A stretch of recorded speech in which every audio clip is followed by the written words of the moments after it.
જીણ પેટ ધારી દિવ્ય કાયા જોગ માયા જન્મતી દમતી સકળ પરિતાપ તે પગ જગત હવ નમતી હતી અરે ખમકાર કરતી ખોડલીના ઈ પથ્થર ગુણ ગાતા રહ્યા અણમોલ હા હા ગમતણા માડી દિવસ ક્યાં જાતા રહ્યા.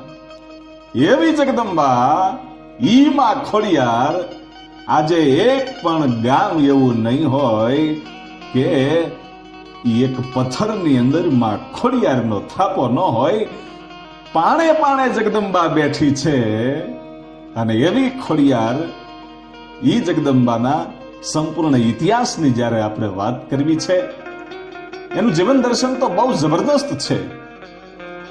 એટલે માં ખોડિયારના જો સંપૂર્ણ ઇતિહાસની આપણે વાતો કરવી હોય ત્યારે મૂળ તપાસવું પડે અને કેવી રીતે માં જગદંબાને અવતાર લેવો પડ્યો એની જો વાત કરીએ તો ગોહિલવાડની નજીક પાળિયાદની પાસે રોહિશાળા નામનું જે ગામ છે ત્યાં માદા વંશના ચારણોનો ઈ નેહડો હતો અને ઈ નાનકડા એવા નેહડામાં મામડિયા નામનો ઈ ચારણ અને ઈ મામડિયો ચારણ ઈ ભગવતીનો આરાધક માં ભગવતીને એમ કહેવાય છે કે પોતાની કવિતાઓમાં બિરદાવતો હોય અને જબરદસ્ત કવિ અને એવી કવિતાઓ લખે કે હારા હારા રજવાડા છે એની સામે ઝૂકી જાય ભાઈ, એવો કવિ.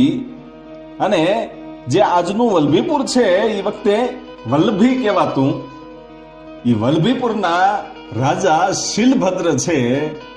એ શીલભદ્ર એમ કહેવાય છે કે એટલું માન સન્માન આ મામડિયા ચારણને આપે કારણ કે એની કવિતાઓ એવી હોય. એકવાર કવિતાઓ એની જીભમાંથી છૂટવા માંડે એટલે હારા હારાને ભલકારા આપવા પડે. એટલે વલ્લભીપુરના રાજમાં એટલું એનું માન સન્માન હતું. અને પછી તો વલ્લભીપુરમાં એમ કહેવાય છે કે મામડિયા ચારણ છે એ કાયમને માટે જવાનું થાય અને કાયમને માટે હામહામાં કહુંબા થાય. એ કહુંબાની અંજલિઓ લે અને શીલભદ્ર રાજા, વલ્લભીપુરનો રાજા, અને આ મામડિયા ચારણને એમ કહેવાય છે કે એવી ભાઈબંધી થઈ કે એની વગર તો કદાચ હુરજ નહીં ઉગે એવું શીલભદ્ર રાજાને લાગે. ભાઈઓ, એ વલ્લભીપુરના રાજાને આ મામડિયા ચારણ વગર ઘડીએ હાલે નહીં અને પોતાના રાજમાં એની સીટ પડે અને એવી કવિતાઓ એના ધોધ છૂટતા હોય અને એવી વાહવાહકારી થાય અને એની બંનેની એવી ભાઈબંધી. પણ ઈ ભાઈબંધી થઈ એ અમુક માણસોને ગમતું નહોતું કારણ કે અમુક માણસોનું માન હળવું પડ્યું હતું અને આ ચારણને ઊંચો રાખવામાં આવતો હતો. એટલે અમુક માણસોને ઈર્ષા થવા માંડી કે આ તો ચારણ ઊંચું સ્થાન લઈ ગયો અને આપણે તો કેટલા વર્ષોથી અહીંયા છીએ, આપણને જે માન મળતું હતું એ હવે મળતું નથી. પણ નક્કી કર્યું કે આપણે છે ને ચારણો અને બારોટો બહારથી લાવીએ. આજે ઈર્ષાળુ માણસો અમુક હતા એને નક્કી કર્યું કે એવા એવા વિદ્વાન કવિઓને લાવીએ કે ઈ એવા કંઈક પ્રશ્નો પૂછે અને એનો જવાબ આ મામડિયા ચારણને દેવાનું કહીએ એટલે એની સામે આ પાછો પડશે અને ગમે એ રીતે પાછો પાડવો પડશે હવે મામડિયાને. એવો વિચાર કરીને એક સ્પર્ધા ગોઠવી ભાઈ અને બીજા રાજ્યોમાંથી ચારણોને બારોટોને અને મહાન કવિઓ હતા એને બોલાવવામાં આવ્યા. એક પછી એક વિદ્વાન કવિઓ છે એ એવા કવિતાઓમાં જવાબ એના પ્રશ્ન પૂછે અને એના જવાબો છે એ આ મામડિયો ચારણ આપે. એમ કરતા કરતા એક મહાન કવિએ કવિતાની અંદર એક જબરદસ્ત પ્રશ્ન પૂછ્યો કે પાણીથી પતલું કોણ, કોણ અગ્નિથી ભારી, દૂધથી ઉજળું કોણ, કોણ કાજલથી કારી. એણે કવિતાની અંદર એવો પ્રશ્ન પૂછ્યો કે પાણીથી પતલું કોણ છે અને અગ્નિથી પણ ભયંકર કોણ છે અને દૂધથી ઉજળું કોણ છે અને જે કાજલ હોય છે અંધારું હોય છે એનાથી કાળું કોણ છે. આવો પ્રશ્ન પૂછ્યો એટલે સભા છે એ સ્તંભ થઈ ગઈ ભાઈઓ. બધાને એમ થયું કે આનો જવાબ કોણ આપી શકે, કેવી રીતે આપી શકે. અને અમુક ઈર્ષાળુ માણસ હતા, એને બહુ મજા આવી કે આનો જવાબ આ મામડીયો ચારણ નહીં આપી શકે.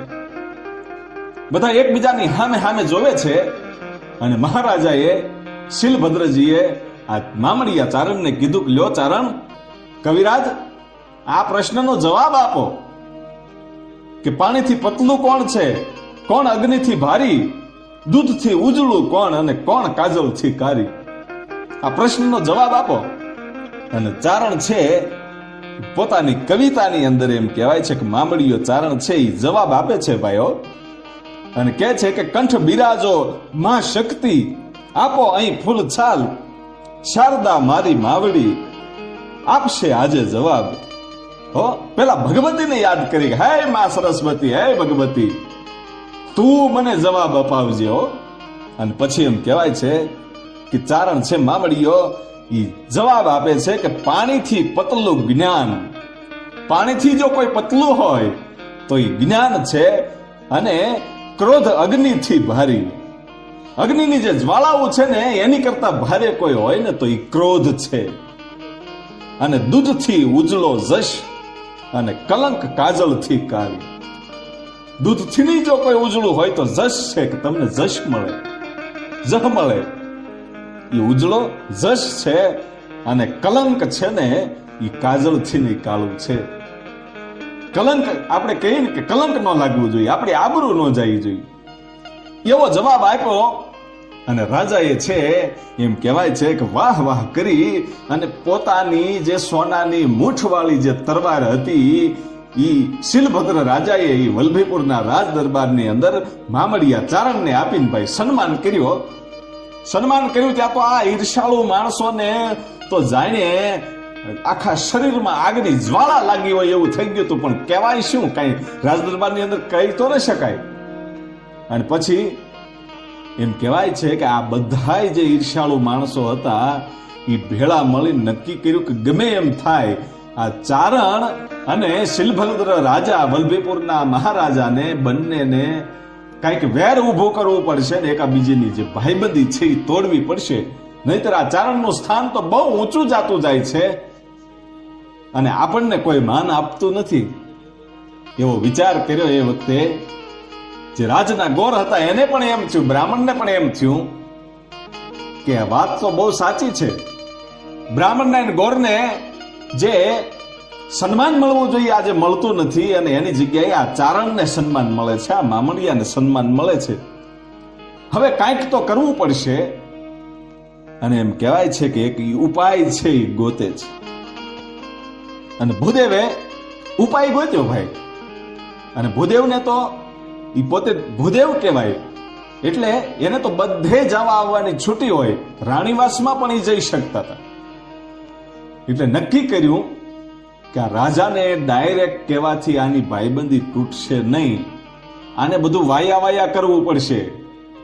એટલે ભૂદેવ છે એ રાણીવાસમાં જાય છે, અને રાણીવાસમાં જાય અને પછી વલ્લભીપુરના મહારાજા શીલભદ્રના જે રાણી હતા એ રાણીને એમ કહેવાય છે કે એને એમ કીધું કે તમે તમારે ઘેરે પુત્ર નથી, એટલે પુત્ર પ્રાપ્તિ માટે તમારે યજ્ઞ કરવો પડે, પુત્ર પ્રાપ્તિ માટે યજ્ઞ કરવો જોઈએ એવી વાત કરી. અને અમુક જે બ્રાહ્મણ દેવ પોતે કથાઓ કરતા એ પુત્ર પ્રાપ્તિ માટેની ઉપાયો અને પુત્ર ન હોય અને પુત્ર વિનાની માનું દુઃખ કેવું હોય એવા કરુણ પ્રસંગો છે એક પછી એક એ ભૂદેવ છે સંભળાવવા માંડ્યા. અને પછી એ રાણીને એમ લાગ્યું કે ઓહો, હું પણ પુત્ર વિનાની છું, મને પણ આટલું દુઃખ છે, હવે પુત્ર પ્રાપ્ત માટે યજ્ઞ તો કરવો જ પડે.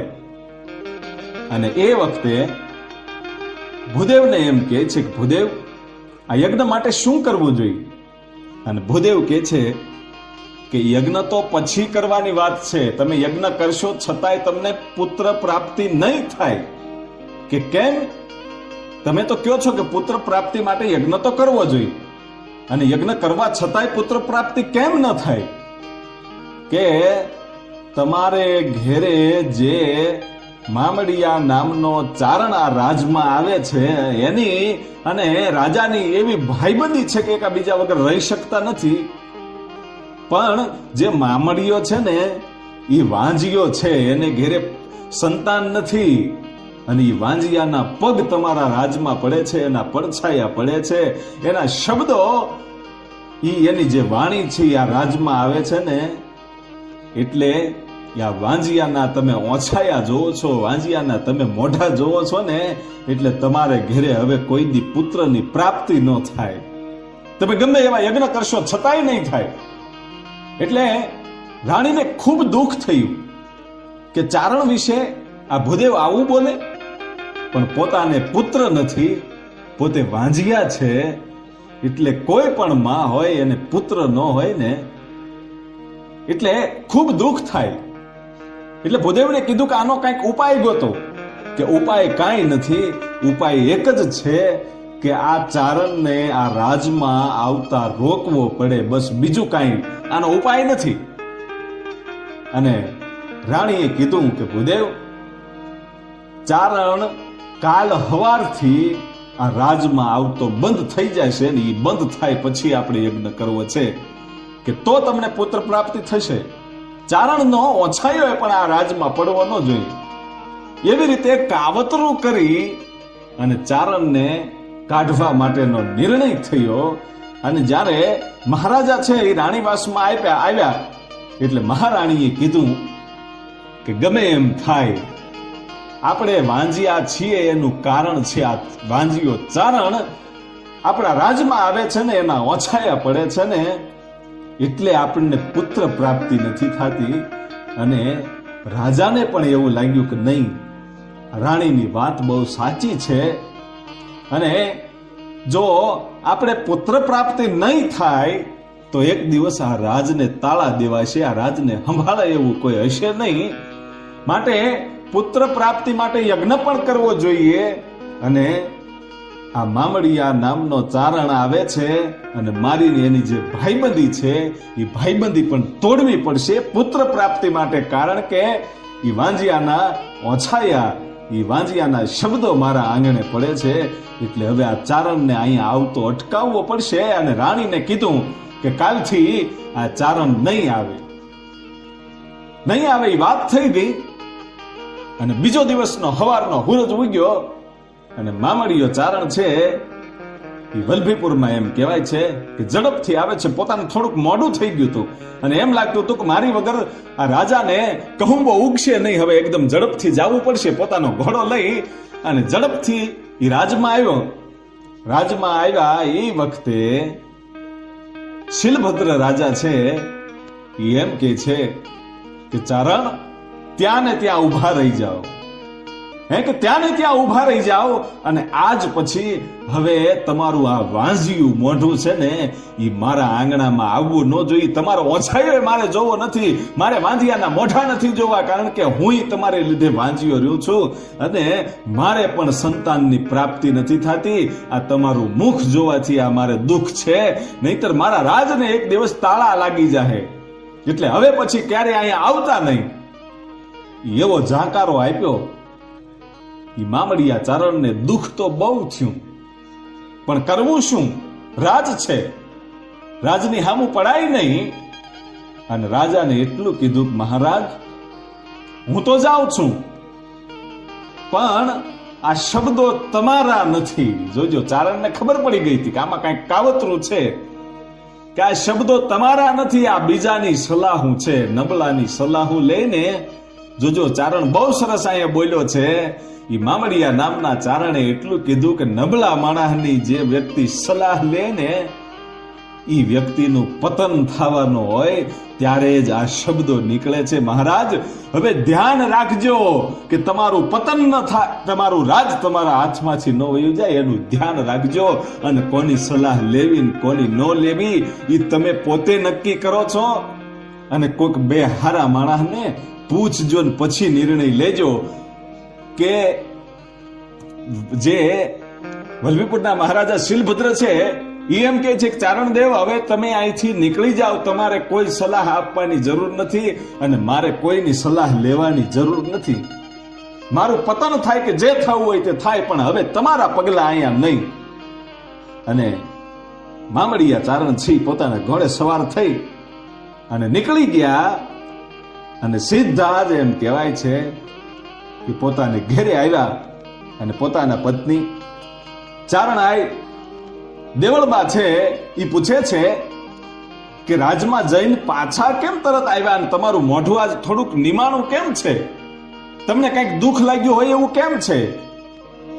અને મામડિયા ચારણ છે એ બધી જ વાત કરે છે કે આવી રીતે મારું અપમાન થયું છે, અને હવે જ્યાં સુધી પુત્રની પ્રાપ્તિ ન થાય ત્યાં સુધી હું ઘરે નહીં આવું.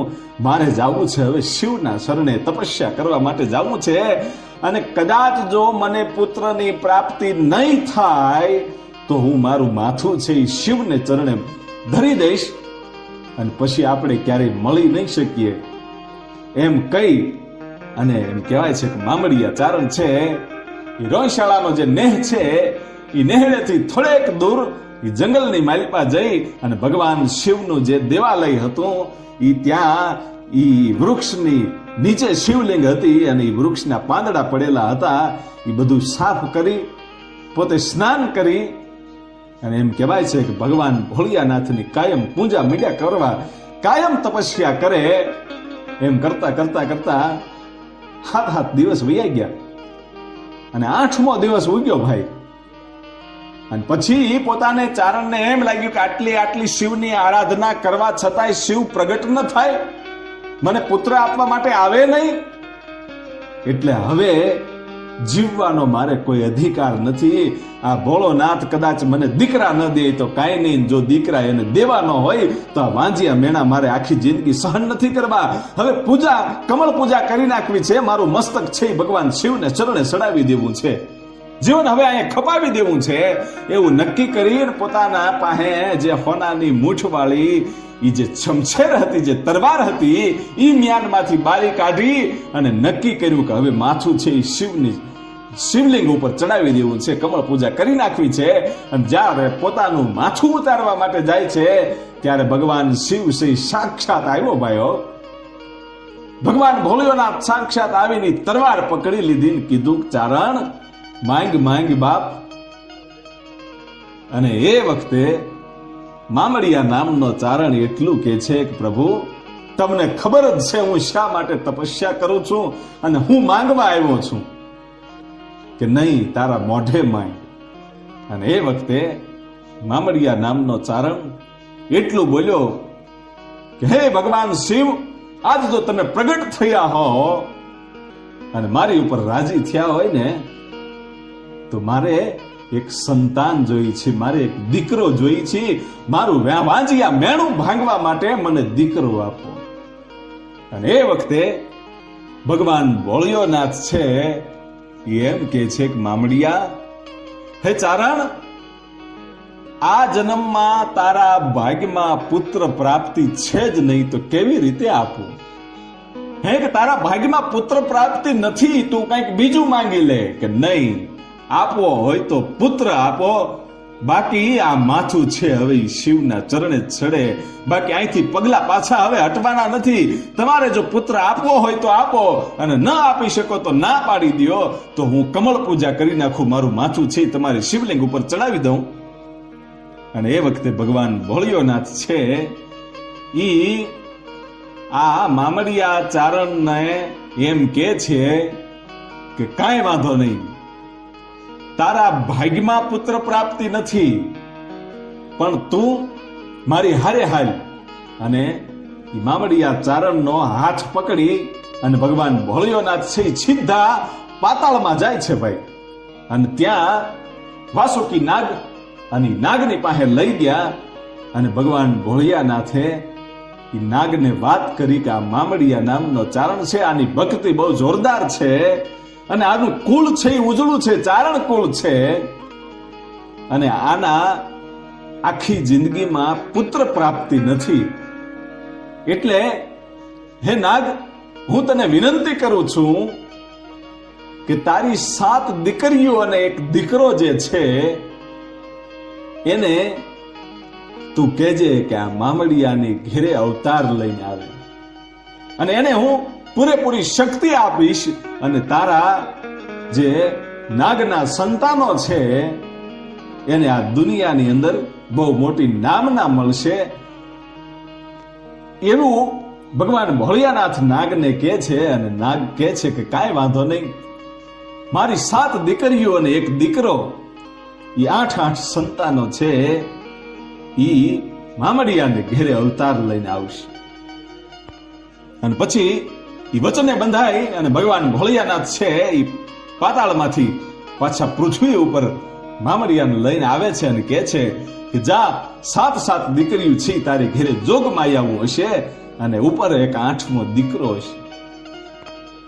અને આનંદમય થઈ ભગવાન ભોળિયાનાથને દંડવત પ્રણામ કરી અને મામડિયો ચારણ છે એ પોતાને નેહડે આવવા, એ રોહિશાનો નેહ, એ રોહિશાળામાં આવવા માટે ધીમે ધીમે હાલતો થયો. ભગવાન ભોળિયાનાથ છે એ અદૃશ્ય થયા અને ઘેરે આવી અને દેવળબાઈને પોતાના પત્નીને વાત કરે છે કે આ આખી ઘટના આવી બની છે અને 7 જોગમાયાઓ છે આપણી ઘેરે આવવાની છે, એ નાગ કન્યાઓ આવવાની છે. એટલે ધીમે ધીમે ધીમે ધીમે સમય છે એ જવા માંડ્યો. અને સમય જાતા એમ કહેવાય છે કે પહેલી દીકરીનો જન્મ થાય છે સંવંત 888 ચૈત્ર સુદ નોમના દિવસે અને શનિવારનો દિવસ. એ દિવસે પહેલી દીકરીનો જન્મ થયો ઈ આવડ. અને એ પછી બીજી દીકરીનો જન્મ થયો એનું નામ જોગડ, ત્રીજી દીકરીનો જન્મ થયો એનું નામ તોગડ, અને ચોથી દીકરીનો જન્મ થયો ઈ બીજબાઈ, અને 5મી દીકરી ઈ હોલબાઈ, અને 6ઠી દીકરી ચાચાઈ, અને 7મી દીકરી એનું નામ જાનબાઈ. ઈ જાનબાઈ ઈ જ માં ખોડિયાર. એનું ખોડિયાર નામ છે પછી પડે છે, પહેલા એનું નામ જાનબાઈ છે. એનો જન્મ 7મી સદીમાં લોકવાયકા મુજબ, લોકવાયકા એમ કે છે કે 7મી સદીમાં માં ખોડિયારનો જન્મ થયેલો અને મહાસુદ આઠમ હતી. અને મહાસુદ આઠમના દિવસે આજે પણ આપણે ખોડિયાર જયંતિ ઉજવીએ છીએ. અને એ માં જાનબાઈનો જન્મ થયો અને 8મો દીકરો થયો. 7 દીકરીની ઉપર 8મો દીકરો, એનું નામ મેરખ્યો. અને ધીમે ધીમે ધીમે બધા જ સંતાનો છે એમ કહેવાય છે કે મોટા થતા જાય છે. અને પછી તો આ 7 દીકરીઓ છે બધું ઘરનું કામ છે એ સંભાળી લે. અને દેવલી નામની એક ગાય મેરખ્યો અને મામડિયો ઈ બાપ દીકરો એને સંભાળી લે.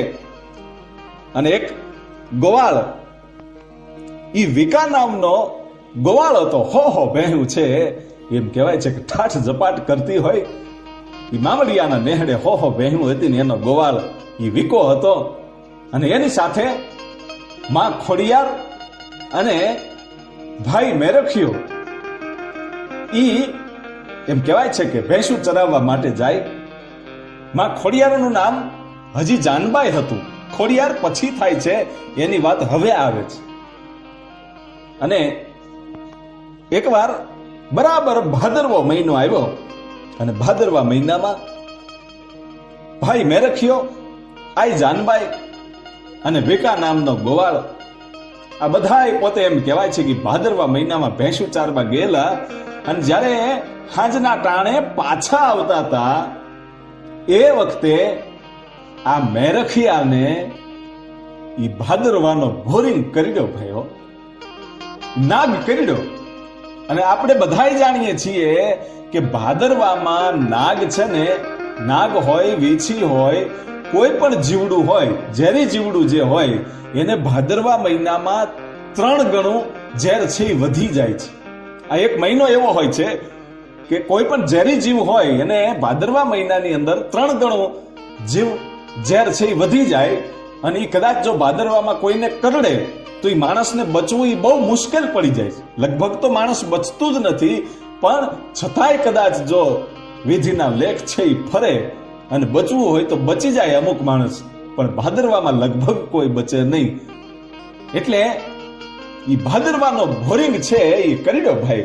મેરખિયાને, અને એક ડંસ દેતાની સાથે સીધે સીધું એવું ઝેર ચડ્યું કે શરીર લીલુંકાશ થઈ ગયું, અને મેરખિયો છે એ મોઢામાં ફીણ આવી ગયા, આંખી ચડી ગઈ અને તરત જ ધરતી ઉપર ઢળી પડ્યો ભાઈ.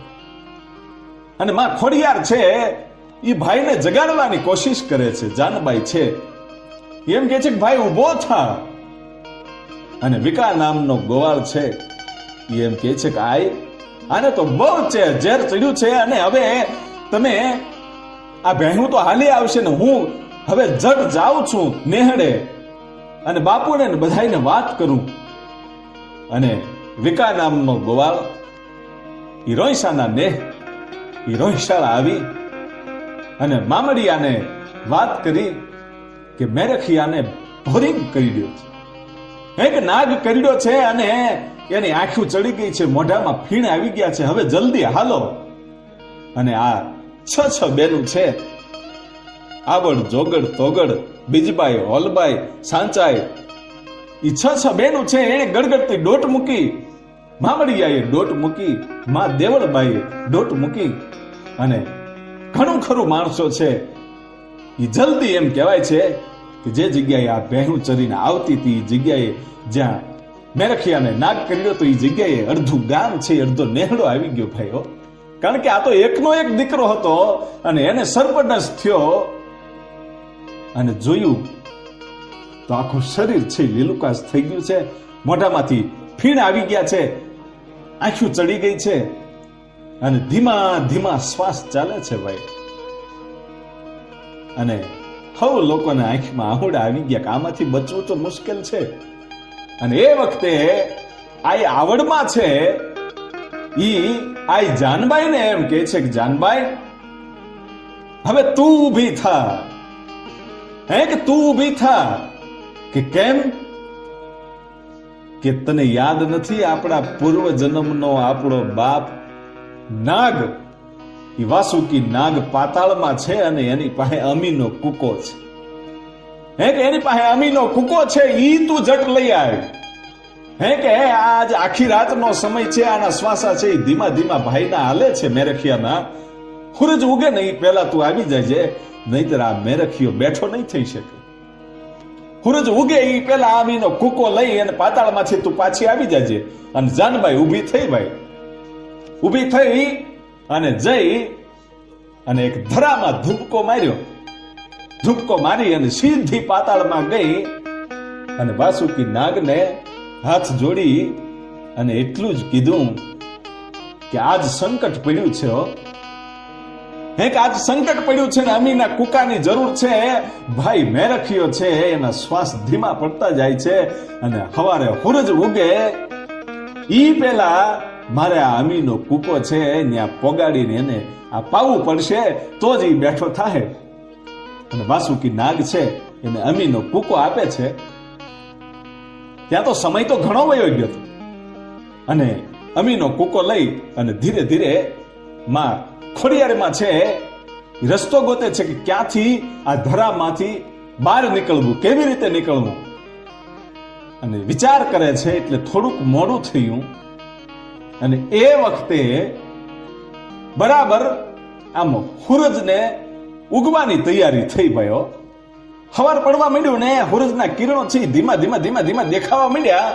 હોનાની કિરણો છે ધરતી પટ ઉપર એમ કહેવાય છે સૂરજ છે પાથરવા જાય ન જાય એ પેલા આ આવડનો નજર છે ને, આવડની નજર છે સૂરજની ઉપર પડી.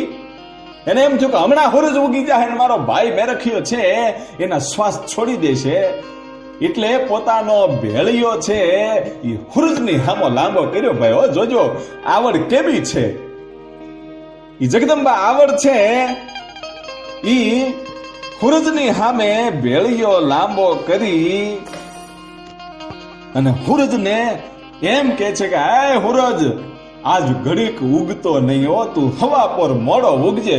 મારી જાનબાઈ હમણાં અમીનો કુકો લઈને આવતી હશે, હવે તું ઘડીક ઉભો રહી જાજે, ઘડીક ઉગતો નહીં, હવા પર મોડો ઉગજે. અને કદાચ જો ઉગી જાને તો તને આવડની આણ છે હો, આવડની આણ દીધી હો. આવડ તારી આણે ઓલા લાજાળું લોપે નહીં, પછી ભરે નહીં ડગલું ભાણ, ઈ કરમી કાશપ રાવો. ખુરજનારને આવડ આયે પોતાની આણ દીધી કાજ ઉગીને તો તને આવડની આણ છે. હવા પર મોડો ઉગજે બાપ. એ ખુરજને પ્રાર્થના કરીને ખુરજ છે ને થંભી ગયો ભાઈઓ. આ વિશ્વની માલપા બે જ એવી ઘટનાઓ બની છે કે સૂરજને ઉભો રહી જવું પડ્યું છે. એકવાર જ્યારે પોતાની માતાને શ્રાપમાંથી મુક્ત કરવા માટે હનુમાનજી મહારાજે સૂર્યને પોતાના મુખમાં લઈ લીધો તો ઉગવા નહોતો દીધો. અને બીજી વાર આ ગુજરાતની ધરતી ઉપર આ રોઈશાના નેહમાં અને ઈ જંગલમાં જે જગ્યાએ પોતાનો ભાઈ મેરખ્યો, એમ કહેવાય છે કે છેલ્લા શ્વાસ લેતો તો ઈ વખતે આવડે પોતાની આણે દીધીને ખુરજને ઉભો રાખી દીધો. ભાઈઓ, ખુરજને ઉભું રહી જવું પડે. અને કવિ એમ કે છે કે ઉજલાય વાણી સંધુ બાપલ બુટ બલ્લડ બેચરા, ચોરાડ કુળમાં દેવ ચાપલ કાન સાવજ કર ધર્યા, ઈ સુણી સાદન આવડ માતના રવિ ભાણ પણ થંભી ગયા. ખુરજને ઉભું રહી જવું પડ્યું. અને પછી આ જાનબાઈ ને આવતા વાર લાગી ને એટલે માં પીઠળના મોઢામાંથી શબ્દો નીકળી ગયા કે આ જાનબાઈ કેમ આવી નથી? આ લૂલી થઈ કે હું? આ ખોડી થઈ કે શું? એમ ખોડી થઈ કે શું? આવો શબ્દ નીકળ્યો. ખોડી એટલે કે આજની ભાષામાં આપણે કહીએ કે લૂલી થઈ કે શું એમ. એટલે અહીંયા આવડને બોલવું અને ત્યાં આ ખોડિયારના પગમાં નીચે પાતાળનો એક પથ્થર વાગવો અને માં ખોડિયાર છે ઈ આ જાનબાઈ એનું નામ હતું. અને પોતે એ પથ્થર વાગ્યો એટલે ખોડા થયા, પોતે લુલા થઈ ગયા. અહીંયા આ આવડને બોલવું, એના શબ્દો નીકળ્યા અને એ શબ્દો બરાબર ત્યાં જ લાગી ગયા. અને આ જાનબાઈ છે એ લુલા થયા. અને લુલા પગે પછી ઉતાવળું હાલવું કેમ? અને વિચાર કરે છે. એ વખતે એક મગર ત્યાંથી નીકળી અને મગરે કીધું કે આય બિરાજો મારી ઉપર, હું તમને આ ધરામાં ઉપર લઈ જઈશ, ધરતી ઉપર હું તમને લઈ જાઉં. અને પછી આ ખોડિયાર છે એ આ જાનબાઈ એ મગરની ઉપર સવાર થઈ અને એમ કહેવાય છે કે ધરતી ઉપર આવ્યા ધરામાં. અને પછી મગરને કીધું તું ઘડીક અહીંયા ઊભી રહેજે, આ અમીનો કૂકો પાછો દેવા મારે વાસુકી નાગને આ પાછો અમીનો કૂકો દેવા જવું પડશે, એટલે હું તારા ઉપર અસવાર થઈને પાછી પાતાળમાં જાઉં. કે કાંઈ વાંધો નહીં, આય હું અહીંયા ઊભી છું.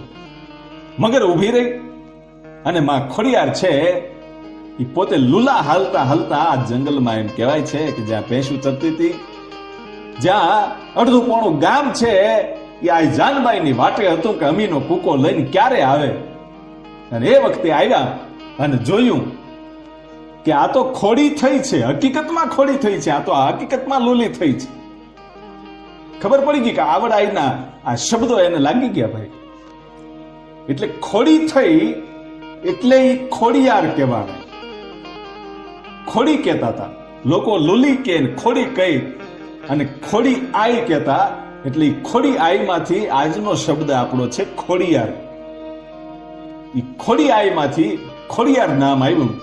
અને ઈ ભગવતી ખોડિયારે અમીનો કૂકો આપ્યો અને મેરખિયાના મોઢામાં એમ કહેવાય છે કે ટીપા પાડ્યા અને મેરખિયો બેઠો થયો. એ મેરખિયાને સજીવન કર્યો. અને પછી આ ખોડિયારે એમ કહે છે કે અમીનો કૂકો દેવા માટે હવે મારે પાછું જવું પડશે, હવે તમે બધા ઘરે જાઓ અને હું અમીનો કૂકો દઈ અને પછી પાછી આવું છું. એમ કહી અને પછી માં ખોડિયાર છે એ મગર ઉપર સવાર થઈ અને પાતાળમાં જઈ અમીનો કૂકો પાછો આપ્યો. અને એ વખતે જે વાસુકી નાગ છે એ એમ કે છે કે આય તું તો જોગમાયા છો અને પૂર્વ જન્મમાં તું તો નાગ કન્યા હતી અને મારી દીકરી હતી અને તે આજ તારા ભાઈને સજીવન કર્યો છે, એટલે લે આ સોનાની નથડી હું તને આપું છું. એ સોનાની નથડી એ નાગે એમ કહેવાય છે કે આ ખોડિયારને આપી. ત્યારે આ ખોડિયારે એમ કીધું કે હું સમયસર પહોંચી શકી હોય ને તો આ મગરના કારણે પહોંચી છું, એટલે આ જે નથડી છે હું મગરને પહેરાવું છું એમ કહી અને પ્રેમથી મગરને નથડી પહેરાવી અને પછી મગર ઉપર સવાર થઈ અને માતાજી પાછા આવે છે. એ પછી તો માં ખોડિયારનો ખૂબ એમ કહેવાય છે કે બધાને ભાવ વધ્યો અને આઈ તરીકે ખોડિયાર તરીકે પૂજાવા લાગ્યા. પણ ઘટના એવી બની કે આ મામડિયા ચારણની સાથે થોડુંક વેર થઈ ગયું હતું. એવો શિલભદ્ર નામનો એ વલ્લભીપુરનો રાજા, અને એને જે અમુક ઈર્ષાળુ માણસો હતા એને કાન ભંભેરણી કરી અને એમ કીધું કે જે ચારણો છે રોહિશાળા નેહમાં, ઈ ચારણો ઈ ભેંસું મફતમાં ચારે છે, આપણને કર નથી આપતા, મહવાડી નથી આપતા. મહવાડી એટલે કે આજના ભાષામાં જે કહીએ કે આપણે કર લેવામાં આવે છે, કે ભેંસું ચારે છે આપણા રાજમાં, એટલે ઈ લોકો મસવાડી નથી આપતા, એના પૈસા આપણને આપતા નથી. એટલે શિલભદ્રને એમ થયું કે નહીં, વાત બરાબર છે કે વર્ષોથી ચારણો તો ક્યારે એને મસવાડી આપી જ નથી અને કોઈ રાજમાં ચારણોની મહવાડી લેવાતી નહીં, એનો કોઈ કર લેવાતો નહીં. એમાં આ શિલભદ્ર છે ઈ ત્યાં જઈ અને નેહડામાં બધાને એમ કે છે કે તમે કેટલાય સમયથી મહવાડી ભરી નથી, હવે તમે આના પૈસા ભરી જાઓ, આનો કર ભરી જાઓ. અને એ વખતે માં ખોડિયારે એમ કે છે કે રાજા, અમે ચારણો છીએ અને તમારા બાપ દાદાના રાજથી અમે અહીંયા નેહડા બાંધીને રહીએ છીએ, પણ કોઈ દી ચારણોએ રાજાને કર આપ્યા નથી. અને રાજા તો અહીંયા ચારણોને નતમસ્તક થઈને નમતા હોય એની બદલે તું આવું કાં બોલસ? કે નહીં, ગમે એમ થાય મારો કર ભરી જાયજો, નહીતર ઘેરે ઘેરેથી જેટલી ભેંસું છે ને એ બધી હું ગાયબ કરી દઈશ અને હું લઈ જઈશ. અને એમ કહી અને કીધું કે 10 દિવસનો સમય છે, 10 દિવસમાં તમે કર ભરી દેજો, નહીતર ભેંસું છે એ હું વાળી જઈશ. એવી ધમકી મારી અને શિલભદ્ર છે એ વલ્લભીપુર વહી જાય છે. 10 દિવસ ગયા, આ લોકોએ કર ન ભર્યો. પછી અમુક ભેંસું છે એ વાળી અને મામડિયા ચારણની ભેંસો વાળી લીધી અને પોતે રાજમાં લઈ જાય છે. અને એ વખતે માં ખોડિયારને ભાઈ આમ ભ્રકુટીનો મરોડ બદલાણો અને પોતે ગયા, ભાઈ પોતે રાજમાં ગયા ને હાથ પાડ્યો શિલભદ્રને. શિલભદ્ર બહાર આવ્યો નહીં, દરવાજો કોઈ ખોલ્યો નહીં. એટલે એવો ક્રોધ આવ્યો કે ક્રોધમાં ને ક્રોધમાં ભગવતીએ એક દરવાજાને લાત મારી, તે દરવાજાના ભૂકા બોલી ગયા અને પોતે જઈ અને જે જગ્યાએ ભેંસું હતી એ ભેંસું લઈ અને પાછા આવ્યા. ઈ વખતે જ્યારે હજી નેહડામાં પોગવામાં હતા એ વખતે વલ્લભીપુરના રાજા આખું સૈન્ય લઈને આવ્યો. ભાઈઓ, શિલભદ્ર છે ઈ આખું સૈન્ય લઈ અને આ ચારણોને મારવા માટે આવ્યો અને ભેંસું પાછી વાળી જાવી છે એવું નક્કી કરીને આવ્યો. એ વખતે આ ખોડિયાર છે આમ પાછા ફેર્યા. ભાઈ પાછા ફેર્યા અને ભ્રકુટીનો મરોડ બદલાણો. ત્યાં તો હજારો ખોડિયાર છે હાથમાં ત્રિશુલ લઈ અને એમ કહેવાય છે કે હામી હાલી આવતી હોય એવા દ્રશ્યો છે આ શિલભદ્રને દેખાવા મળ્યા. સૈનિકો છે એ ભાગવા લાગ્યા અને હજારો રૂપ છે એ એમ કહેવાય છે કે આ સૈન્યની પાછળ દોડ્યું અને એક પછી એક એમ કહેવાય છે કે સૈનિકોને મારવા મંડાડ્યા જગદંબાઓ. અને પછી તો આ શિલભદ્રને એમ લાગ્યું કે આ ખોટું થઈ ગયું છે, હવે અહીંથી ભાગી જવાય. અને જ્યારે ભાગવા ગયો એ વખતે આ ખોડિયાર એમ કે છે કે ઉભો રહે અને સાંભળતો જા, મારે તને મારવો નથી પણ સાંભળતો જા, હવે તારો અંત આવી ગયો છે એ પાકું છે. તને મારે મારવો નથી પણ તારા રાજનું ટૂંક સમયમાં હવે પલટન થઈ જાય. તારું રાજ છે એ ખતમ થઈ જવાનું છે અને તારું રાજ બીજાના હાથમાં વયું જાય. જા, હું ખોડિયાર કહું છું. અને શિલભદ્ર તો વયો ગયો. અને પછી આ ખોડિયારના શબ્દો પણ સાચા પડ્યા. થોડોક જ સમય ગયો.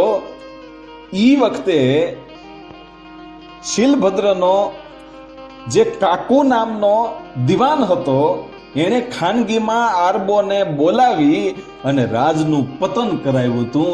એ રાજ તરત બદલાઈ ગયું હતું, રાજ પલટાઈ ગયું હતું અને એ આરબોનું રાજ આવી ગયું હતું. આ ખોડિયારના શબ્દો હતા. આવી જગદંબાને આપણે વારે વારે વંદન કરીએ.